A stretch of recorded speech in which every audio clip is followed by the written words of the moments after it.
குரு பிரம்மா குரு விஷ்ணு குருதேவோ மகேஸ்வரக குரு சாட்சாத் பரபிரம்மா தஸ்மை ஸ்ரீ குரவே நமக. நேயர்களுக்கு யோக பிருந்தாவின் வணக்கங்கள். இப்பொழுது வீட்டில் லக்ஷ்மி கடாட்சம். லக்ஷ்மி கடாட்சம்னா என்ன? பண வரவு, நிம்மதி, அதே மாதிரி நினைத்தது நிறைவேற என்ன செய்யலாம்? எப்பொழுதுமே எல்லாருக்குமே ஒரு ஆசை என்ன வரும்? நம்ம வீட்டுல சந்தோஷம் இருக்கணும், லக்ஷ்மி கடாட்சம் இருக்கணும், பண வரவு நன்றாக இருக்கணும், நினைத்தது நிறைவேறணும், குடும்பத்தில் சந்தோஷம் இருக்கணும். இதுதானே நம்ம நினைப்போம். எல்லா வீட்லயுமே செல்வம் பெருகணும் அப்படின்னு சொல்லிட்டு நிறைய இருக்கு. 50 வழிகள் இருக்குன்னு வச்சுக்கோங்களேன். 50ல 100 வழிகள் இருக்கு. அதுல ஒரு சில வழிகளை இப்ப நான் சொல்றேன். என்ன அப்படின்னா, ஒரு லக்ஷ்மி கடாட்சம் நிலைத்து நிற்கணும் அப்படின்னு நினைச்சா பசுக்களுக்கு வாழைப்பழம் வாங்கி கொடுங்க. அந்த ஒரு பழம் கொடுத்தாலே கோடி புண்ணியம் உங்களுக்கு தேடி வரும். அதே போல வீட்டுல பாத்தீங்கன்னா தினந்தோறும் காலையிலயும் மாலையிலயும், காலையில அப்படின்னு சொல்லும் போது விஷ்ணு சகஸ்ரநாமம், காலையில வெங்கடேச சுப்ரபாதமும் மாலையில விஷ்ணு சகஸ்ரநாமமும் எந்த வீட்டுல ஒலிக்குதோ, எந்த வீட்டுல அதை பாடுகிறார்களோ அந்த வீட்டில் செல்வ செழிப்பு தானாகவே வந்து சேரும். அதே போல இந்த நெல்லிக்கனிக்கு லக்ஷ்மி கடாட்சம் இருக்கும். இது விஷ்ணுவின் அம்சம் அப்படின்னு சொல்லக்கூடியது. நெல்லி மரத்தில் மகாலட்சுமி வாசம் செய்வாள்.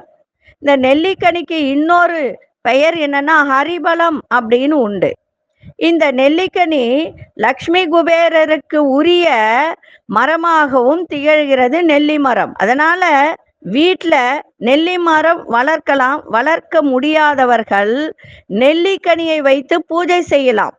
அந்த நெல்லிக்கனியை வைத்து பூஜை செய்யும் போது வீட்டுல நெல்லிக்கனில தீபமும் ஏத்தலாம். வெள்ளிக்கிழமைகள்ல அதை ஏற்ற ஏற்ற ஏற்ற வீட்டுல, அதுவும் வியாழக்கிழமையில மாலை வேளை குபேரனுக்கு உரிய காலம் அப்படின்னு சொல்வதால் இந்த நெல்லிக்கனியில் தீபம் ஏற்றி குபேரனுக்கு உரிய மந்திரங்களை சொல்லி பூஜை செய்தால் செல்வ வளம் பெருகும், வீட்டில் செல்வம் தங்கும்.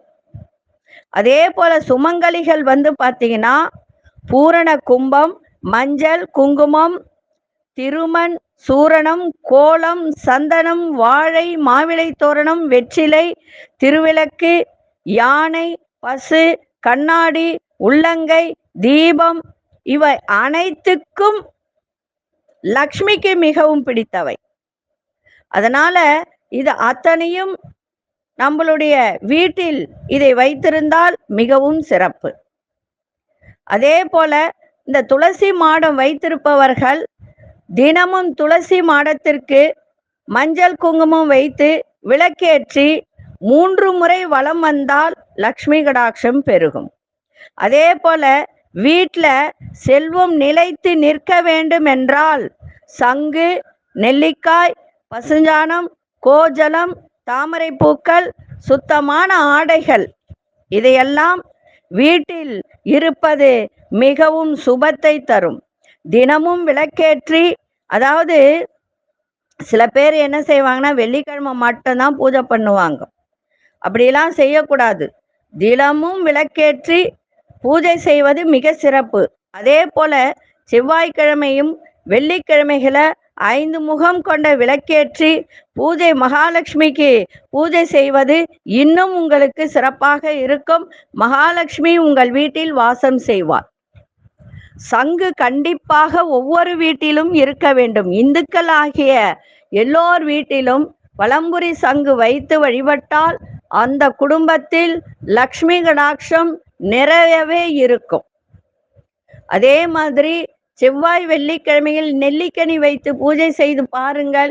நெல்லிக்கனியில தீபம் ஏற்றி பாருங்கள், சிறப்பாக இருக்கும் உண்மையிலே.